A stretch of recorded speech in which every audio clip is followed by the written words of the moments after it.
Okay, glasses here. Okay. So very difficult to summarize and to also because, we're slightly late and I guess people prefer to network and get a good coffee rather than listening to me.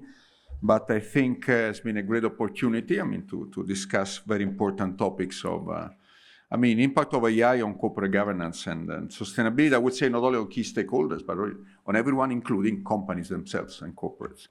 So it's, we have explored, I think, in these, all the sessions and the keynote presentation, all the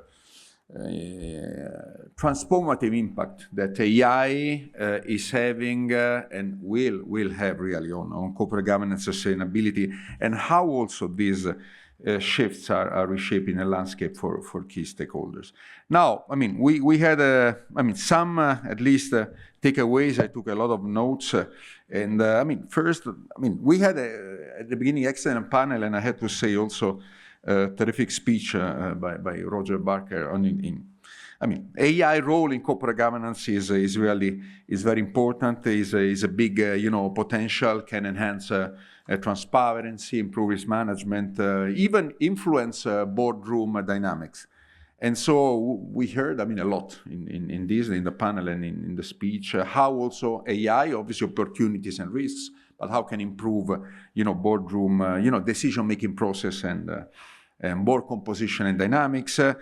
Is very important in case, this I think was very important for Roger, in case, AI becomes a board member, how to jail AI guy and so on the machine. So this is, I think, something quite interesting. Also, how these can be linked and to improve, companies' long-term sustainability, I would say, goals, given the two topics that we have been discussing, and the roles on data collection, measurement, analysis. I think also the privacy aspect was quite interesting. As in everything, we have to strike, the right balance between, I would say, disclosure and but also, not trying to avoid abuse.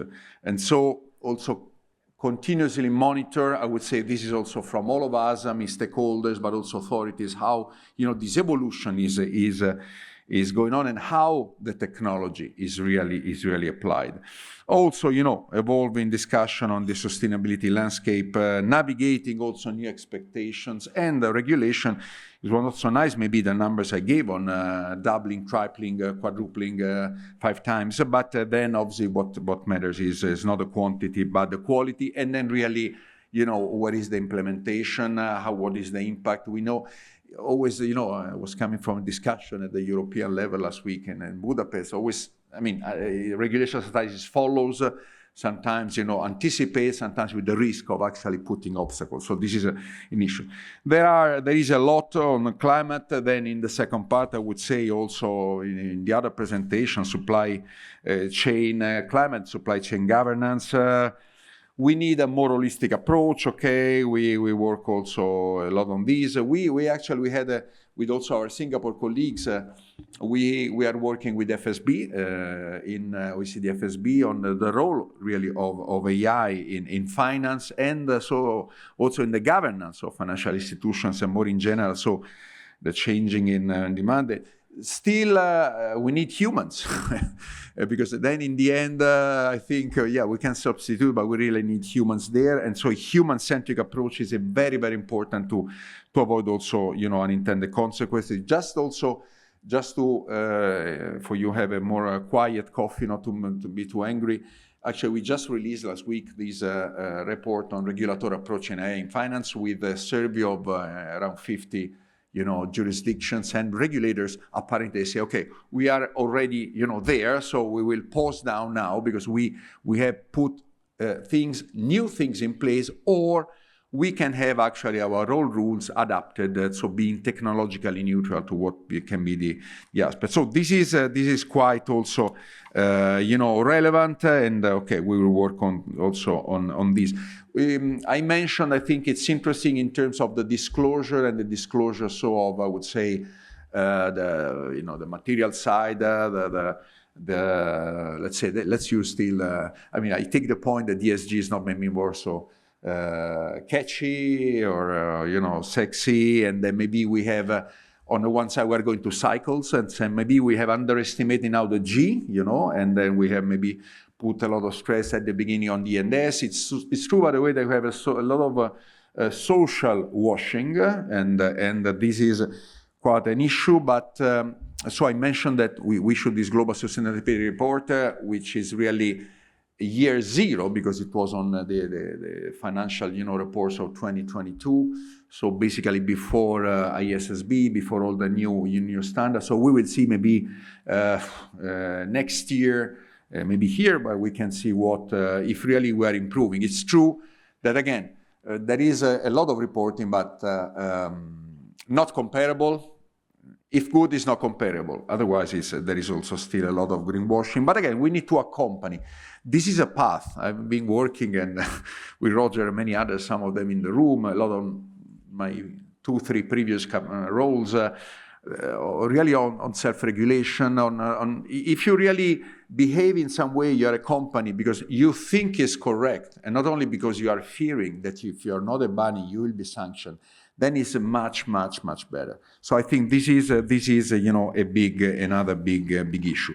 I have to say, let me maybe now mention the start of this conference. I think we had, a very, very important, speech by David. I think obviously there are issues that cannot be now underestimated. I also heard in the following panels, I would say a lot of consensus about, the role maybe of external assurance. I think it's important, the transparency. Luis Brandeis was saying sunlight is the best of disinfectants. But at the same time, the minister was underlining in the review that maybe, like he made the example of prospectus regulation, and other important, lawyers said too much sunlight can cause cancers. So again, we can always try to strike the right balance, but it's important to ask questions. And so the 3 questions that you're posing, I think it's important. I knew about, we had a lot of update. This is very important for you, from the minister, in particular, of the review on capital markets. We work on very similar themes. In order to have a developed capital market, you need both sides, the supply and demand. I think, and again, we are developing actually a lot of capital market reviews, holistic on all countries. We started with Italy, actually, when I was a commissioner at the SEC, Italian SEC, but we are doing for Spain. We're doing for Philippines, and we're presenting in December, and David will be there. I think you need there is no silver bullet to have more listings or more companies, but, and I think maybe we shouldn't even be obsessed by just the listing. It's not an end in itself. If you think a listing is an end in itself, you are going to have, I think, some unintended consequences, maybe will not be great. But also is the other side. We need the minister, but also, David, you mentioned we need more, I would say, investor participation. I think it's important to have more participation, direct and indirect participation. I would say more, not investor participation, citizens participation. For me, this is a question of financial democracy. But then, in order to have that, you need to start also, before. So we work a lot on financial literacy and financial education. You have to work even more in schools. I hope that Singapore has always been active in, we have this global exercise that are important. It's called PISA, all over the world, on actually checking, the ability on math, logics, and other on children, 15 years old children. A subset of this PISA test is the PISA of financial literacy, 100,000 students all over the world, 15 years old again.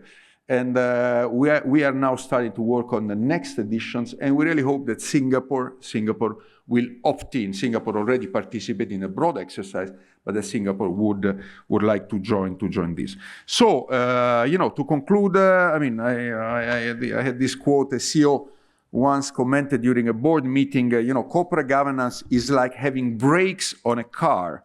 You do not install them so you can stop, but actually so you can go faster. Now, the board actually didn't understand exactly, but really the point stuck. So good corporate governance does not slow down a company. Someone mentioned today, it's not a cost, it's an investment.